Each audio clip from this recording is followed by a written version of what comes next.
Yes, the only thing I would do would be to substitute physics words for what you just said.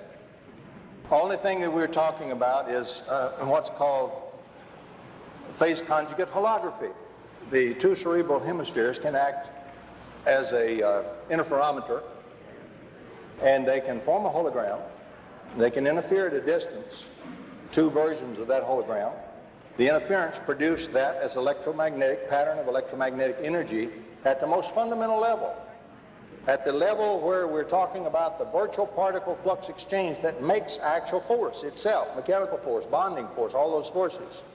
And so if you can now go down to those forces themselves where they're being generated and either wipe them out or reduce them or increase them, you can affect the way matter is stuck together.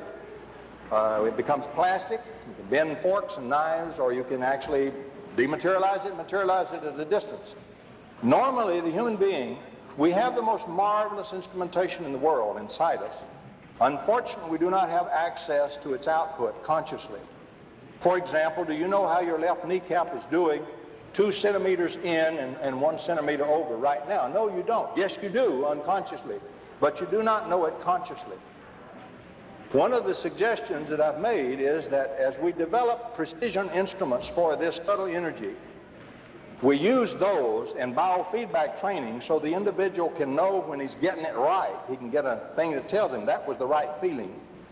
And we know from biofeedback training that we can learn very subtle things. We can learn to tighten one muscle cell alone if we have a feedback, to learn when we get it right.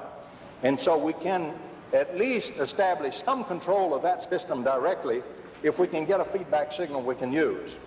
And in the future, I would hope that we'll be able to do that, and everybody can do that at will, at least to some extent.